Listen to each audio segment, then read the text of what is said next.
salut à tous, c'est Fike, j'espère que vous allez bien et aujourd'hui on se retrouve pour parler du mercato catastrophique du FC Bayern. Hier est sortie une vidéo sur le mercato Bundesliga en général où je vous ai donné mes tops et mes flops. J'ai évidemment dit qu'on allait parler du Bayern plus spécifiquement parce que je pense qu'il y a beaucoup de choses à raconter. Aujourd'hui on va être moins dans l'analyse fine et peut-être un peu plus dans l'émotionnel, mais on va essayer de voir qu'est-ce qui s'est passé cet été avec le Bayern. Bon, déjà, je pense que c'est une surprise pour personne. Beaucoup attendaient ce mercato du Bayern. Déjà, avec des légendes comme Coman et Thomas Müller qui sont partis, c'est vrai qu'on s'attendait quand même à une compensation, à voir aussi un joueur comme Musiala, un joueur comme Davis. On a aussi dans une moindre mesure Ito qui sont gravement blessés depuis... malheureusement, Davis et Ito, ça fait un moment, mais Musiala s'est vraiment défoncé de la jambe lors du match contre le PSG en Coupe du Monde des clubs. Et donc c'est vrai qu'en tant que fan du FC Bayern, on s'attendait à ce que le Bayern bouge afin de pallier à ses blessures, à ses pertes gigantesques, et je parle pas uniquement émotionnelles, mais aussi sur le banc, un Thomas Müller qui venait pour remplacer Musiala en 10, c'était quelque chose de super. Et le Bayern n'a rien fait. C'est simple, lors de ce mercato, le FC Bayern München, grand club d'Europe, un des tout meilleurs au monde, nous aura fait 4 transferts. On a Bischoff qui est arrivé de Hoffenheim et Jonathan Tah qui est arrivé du Bayer Leverkusen, plus ou moins agent libre dans le sens où ils devaient rien coûter ces deux joueurs. Mais finalement, ils ont coûté un petit peu d'argent pour pouvoir participer à la Coupe du Monde des clubs. Donc déjà là, moi, c'est quelque chose qui m'a énervé que le Bayern débourse de l'argent, entre guillemets, inutilement, surtout pour les faire jouer aussi peu, surtout Bischoff qui a très peu joué. Je trouve ça dommage, mais bon, c'est un moindre coût pour ce type de joueur. Ensuite, je pense qu'on a absolument tous suivi le mercato du FC Bayern. On a un joueur comme Leroy Sané qui énervait tous les fans depuis maintenant un moment. C'est vrai que je l'ai protégé pendant hyper longtemps. Je trouvais que les gens étaient très durs. Pour moi, il y a quand même un temps d'adaptation à voir pour un joueur, que ce soit au Bayern ou ailleurs. Je pense notamment actuellement à Florian Wirtz qui ne montre pas son meilleur visage avec Liverpool, pour pas dire qu'il est un peu mauvais alors qu'il a coûté très cher. Sincèrement, je pense qu'il faut attendre. C'est pas un joueur qui a coûté très cher. On attend évidemment ce qu'il soit très bon tout de suite. Mais c'est pas de sa faute que le mercato a explosé comme ça. Il y a un temps d'adaptation à avoir. Et je pensais que Sané avait besoin de ce temps d'adaptation. Il nous a montré de très belles choses. Mais récemment, ça allait absolument plus du tout. Et donc, Leroy Sané part au Galatasaray. En soi, les fans du FC Bayern, on est globalement heureux. Bon, par contre, tu le perds pour rien. Ce qui saoule un peu au vu du prix que tu l'as payé à Manchester City. Mais bon, au moins, tu es débarrassé de lui. Tu peux chercher un joueur pour le remplacer. Et c'est là où commencent vraiment des péripéties cet été absolument dingues. Pour rappel, l'été d'avant, le FC Bayern a réussi, on va dire assez facilement, à récupérer Michael Olise, qui est actuellement top 3 des ailiers, en tout cas à son poste. Il est top 3 sans aucun problème, c'est un des meilleurs. Ils l'ont cherché sans trop de difficultés, Michael Olise. Et donc on ne s'attendait pas forcément à retrouver l'équivalent de Ribéry et Robben, mais c'est vrai que quand là tu vois Michael Olise absolument exceptionnel, on s'attendait à avoir un ailier gauche au moins aussi bon, en tout cas très bon à la place, vu qu'on sait aussi que Coman était sur le départ. Et là commence vraiment des refus à gogo. Le Bayern n'arrive pas à chercher Nico Williams qui s'est littéralement servi du Bayern pour avoir un contrat absolument faramineux avec l'Atlético Bilbao. On sait qu'ils ont essayé d'avoir Leao qui ne voulait finalement pas venir. En soi, je suis plutôt content parce que je le trouvais très cher pour ce que c'est. Et je ne vais pas commencer à citer tous les joueurs qui ont refusé de venir au Bayern. Mais c'est vrai qu'on pouvait presque se poser la question: qu'est-ce qui se passe en interne pour que les joueurs ne veuillent plus venir? J'ai peut-être un petit élément de réponse. Je ne sais pas si ça fait fuir les joueurs étrangers. Par contre, on a aussi le dossier Woltemade et Florian Wirtz qu'il faut discuter. Alors c'est vrai que là je pars un peu dans tous les sens, mais en soi, Wirtz et Woltemade qui sont des joueurs top allemands très jeunes. Florian Wirtz qui était sur les plans du Bayern depuis des années maintenant a préféré quand même partir à Liverpool. Et Woltemade voulait concrètement venir à Munich, mais Munich n'a pas donné l'argent nécessaire à Stuttgart pour qu'il vienne. Oui, c'était peut-être cher, mais au vu de la situation où tu te trouves, tu as vraiment des pertes et des pertes de joueurs au poste là où il y a Woltemade qui joue. Tu pouvais débourser 60, 65 à 70 millions pour Woltemade, ça aurait été cher, mais au moins tu l'avais. Et quand tu as un Uli Hoeneß qui est une énorme légende du Bayern, qui leur a permis d'être ce qu'ils sont financièrement actuellement, on est d'accord. Par contre, Il faudrait peut-être qu'il sorte un peu du cadre du Bayern parce que clairement Hoeneß et ses déclarations aux médias, ça fait fuir les joueurs et même ça crée des tensions en interne quand Uli Hoeneß dit que Woltemade et Viet sont les meilleurs joueurs allemands qu'on puisse avoir prochainement. Eh ben bravo, tu as quand même Kimmich dans ton effectif, tu as Musiala, tu peux créer de vrais soucis en disant ce genre de choses. Et le Bayern dit qu'ils veulent ces joueurs et ne font pas ce qu'il faut pour les avoir. Quand je vois qu'il se met d'abord d'accord avec le joueur avant de se mettre d'accord avec l'équipe, tout ça pour que Woltemade lui-même aille à Stuttgart faire pression pour partir, et ben finalement tu crées un environnement toxique pour Woltemade qui est un joueur. Je pense pas qu'il pose problème en interne. Il n'a jamais posé de problème, en tout cas au Werder Bremen. Oui, il voulait jouer, il voulait partir pour jouer, ça se comprend. Là, il voulait aller à Munich. Mais bon, si Stuttgart dit non, c'est non. Sauf que le Bayern n'a pas à aller voir le joueur d'abord. Et surtout, n'a pas à lui dire on va faire tout ce qu'il faut pour te récupérer.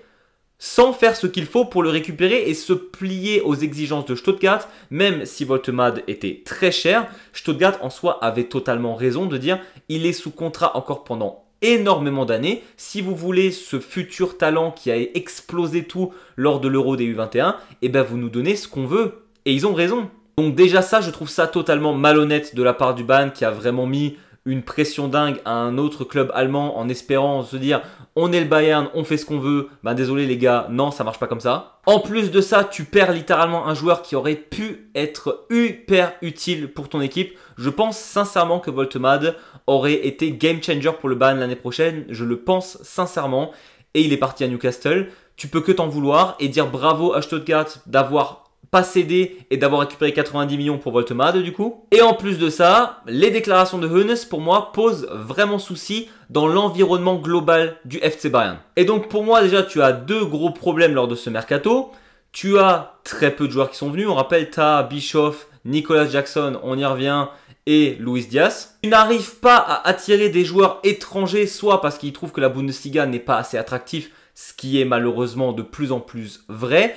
En plus de ça, tes dirigeants font fuir les joueurs étrangers et même les joueurs allemands. On le rappelle à l'époque, quand tu étais allemand, jouer au Bayern, c'était vraiment la consécration. Ce n'est absolument plus le cas. Un autre problème, et là vraiment qui m'énerve au plus haut point, c'est qu'en plus de faire très peu d'achats, le Bayern a vendu énormément de joueurs. Quand vous allez sur Transfermarkt, que vous regardez les pertes du Bayern, quand vous voyez évidemment des légendes partir, je veux dire Thomas Müller qui part évidemment sans qu'on lui donne un contrat, ça m'énerve. Coman qui part pour aussi peu d'argent, beaucoup trouvent que c'est déjà beaucoup, mais pour moi c'est encore beaucoup trop peu.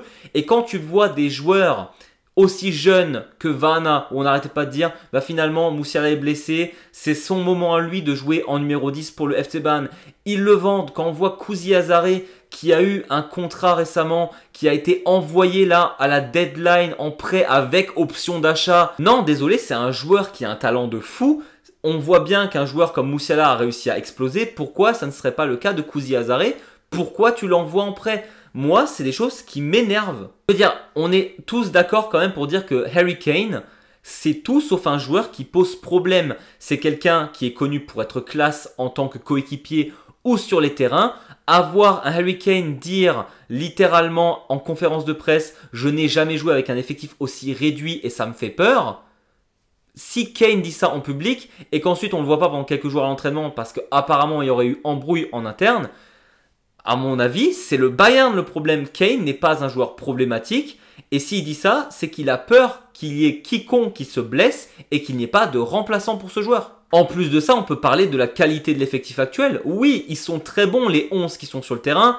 Gnabry, on aura beau dire ce qu'on veut, pour l'instant il fait un très bon taf en numéro 10. Mais bon, combien de temps ça durera? Et s'il a un quelconque pépin physique, que ce soit Luis Diaz, que ce soit Olise ou Kane, qui prendra la relève de ces 4 joueurs? Actuellement, il n'y a personne pour prendre cette relève. On peut même aller, si on veut, sur le dossier Luis Diaz qui, pour moi, encore aujourd'hui, oui, il a montré de très belles choses avec le Bayern. Oui, ils sont très bons en Bundesliga. J'ai hâte de voir ce que ça donne en Ligue des Champions parce que ça sera clairement une autre chanson. Mais Diaz, au-delà de la grosse boulette qu'il a fait face à Augsburg, c'est un Sané meilleur. Pour moi, c'est toujours Sané 2.0 qui rate ses 1v1 en duel lorsqu'il y a contre-attaque. Ça, il faut vraiment qu'il fasse quelque chose parce que c'est pour ça que Sané nous a énervé. Des fois, en face du but, il n'y arrive pas alors qu'il fait des moves absolument somptueux qui va permettre d'avoir un but, mais les choses faciles, il ne les fait pas. Il faut voir, mais pour moi, Luis Diaz était encore beaucoup trop cher au moment où on parle. C'est trop cher. Et si Luis Diaz c'est trop cher, c'est tout simplement que actuellement les grands clubs d'Europe voient que le Bayern c'est des pigeons. Voilà, désolé, je le dis. Le Bayern, moi ce qui me fait peur pour la suite, c'est que les autres clubs voient qu'ils se laissent faire absolument sans aucun problème, que eux vont dire, de toute façon, vu que personne ne veut venir, on fait le choix un peu par dépit et on va surpayer un joueur. Et désolé, Luis Diaz, dans un autre contexte, ne valait jamais 75 millions. Il aurait peut-être valu 50, ok, mais jamais 25 millions de plus. Et cette pigeonnade, pour moi, elle a pris vraiment sens à la toute fin du mercato, quand je voyais toutes les infos lundi, quand je vois que Brême réussit à récupérer Boniface en prêt, et que je vois que le Bayern, on n'entend rien. On voit juste Kouzi Azaré qui est envoyé en prêt, ce qui m'a vraiment énervé. Mais au-delà de ça, je me suis dit, bon, ils ont donc décidé de ne pas faire de move important. Et on a évidemment l'épisode Nicolas Jackson avec Chelsea. C'était une rumeur, on savait que le Bayern, vu qu'il n'arrive à avoir absolument personne, ils se sont rapprochés de Chelsea. À la base, ils voulaient Nkunku. Mais vu que pour des raisons assez obscures, le Bayern a arrêté de faire des achats et ne fait que des prêts, il ne voulait pas Nkunku en prêt, il ne voulait pas acheter Fofana de Lyon qui aurait vraiment été un choix exceptionnel pour ce FC Bayern. Et ils ont préféré aller chercher en prêt Nicolas Jackson, sauf que Chelsea, eux, ils ont vu que le Bayern c'était des énormes pigeons lors de ce mercato, et donc ils ont dit d'accord, vous le voulez, déjà vous allez le payer très cher ce prêt, et en plus avec obligation d'option d'achat. C'est-à-dire que là, actuellement, c'est un prêt, mais ils vont être obligés de l'acheter. Pour moi, déjà, Nicolas Jackson au FC Bayern, c'est un fit qui ne marchera pas. S'il marche, tant mieux. Mais dans tous les cas, je le dis actuellement, là, tout de suite, c'est beaucoup trop cher pour quelqu'un qui va sortir du banc. Parce que désolé, actuellement, Luis Diaz, tu l'as payé 75 millions et Michael Olise, c'est un des meilleurs à son poste. C'est pas pour les mettre sur le banc. Donc, Nicolas Jackson va te coûter un bras, hein, je crois qu'on est jusqu'à 65 millions en tout, pour un joueur qui sort du banc. C'est beaucoup trop. En plus de ça, le Bayern paye beaucoup trop de salaire à ses joueurs. On voit bien la différence quand un joueur comme Luis Diaz était à Liverpool et il vient au Bayern. Il a, je crois, triplé ou quadruplé son salaire à Munich. C'est absolument indécent. Et désolé, payer aussi cher pour un joueur aussi mid, pour moi Nicolas Jackson c'est vraiment mid comme joueur. Et ben ça montre vraiment le désarroi total du FC Bayern. Pour moi, c'est vraiment un mercato raté. Et tu avoues ta défaite avec ce tout dernier transfert. Au lieu de laisser jouer les jeunes, vraiment, au pire, tu ne fais pas d'achat. Tu gardes de l'argent, vu que tu ne voulais pas dépenser cet argent pour Voltemade. Ne le dépense pas pour Nicolas Jackson. C'est un joueur intrinsèquement moins bon. Pourquoi faire ça? Et voir ce que Chelsea vient de faire avec le Bayern, ça me terrifie pour la suite. Parce que les clubs vont clairement prendre le Bayern maintenant pour un club de seconde zone, pour des pigeons, et ils vont vendre leurs joueurs avec des sommes astronomiques. Le Bayern n'arrivant pas à chercher qui que ce soit, du moment où la direction ne change pas, ils vont accepter des contrats absolument dingues. Et moi, ça me fait vraiment peur pour la suite. Et donc oui, j'ai fait une vidéo complète pour le Bayern, parce que pour moi, c'est vraiment le pire mercato de l'histoire récente du Bayern. J'aurais tellement préféré limite qu'ils ne fassent pas de move et qu'ils disent bah vous savez quoi, on va essayer de miser sur la jeunesse. Et même si on fait une saison plus ou moins blanche entre guillemets, on va essayer de développer nos jeunes. Sauf que là le Bayern ne développe pas ses jeunes vu qu'ils les vendent. Ils achètent des joueurs moyens beaucoup trop chers. Ils vont pas s'endetter parce que le Bayern on sait que financièrement parlant ils sont très bien. Mais pourquoi dépenser autant pour des joueurs aussi moyens? Je ne comprends pas. Voilà, n'hésitez pas vous à me dire ce que vous en pensez. Là vraiment j'ai parlé en tant que fan et avec le cœur. Je ne comprends pas les moves du Bayern. J'espère quand même qu'ils feront une très bonne saison. Sincèrement avec l'effectif ça gagne la Bundesliga. Je pense clairement que quand tu es le Bayern, ton but c'est pas de devenir un AC Milan, c'est-à-dire gagner des Ligues des Champions pendant des années et donc maintenant arrêter depuis longtemps l'AC Milan. Je sais pas quand est-ce que c'était la dernière fois, mais pour moi c'était milieu des années 2000, donc ça commence à dater. Et j'espère que ça va pas être un club qu'on connaît, qu'on sait historique, qu'on sait être un des meilleurs historiquement parlant, mais que maintenant en Europe ça sera plus que seconde zone et qu'au mieux ils feront des quarts de finale. Vraiment, avec la politique actuelle, c'est ce qui pend au nez du Bayern dans le futur. Donc n'hésitez pas, vous, à me donner votre avis sur cette situation du FC Bayern. Est-ce qu'ils vont perdre de leur superbe dans le futur? Pour moi, il y a des phases, dans toute histoire, il y a des phases, et peut-être que le grand Bayern des années 2010-2020 est en train de s'arrêter peut-être. Et peut-être que dans 2 ou 3 ans, on va se retrouver avec un Bayern plus modeste qui aura une vraie compétition en Bundesliga vu qu'ils n'arriveront pas à faire les transferts qu'il faut. N'hésitez pas évidemment à mettre un gros pouce à l'eau si vous avez aimé cette vidéo ou à vous abonner si ce n'est pas déjà fait. Nous on se retrouve très vite pour de nouvelles vidéos et d'ici là je vous dis servus.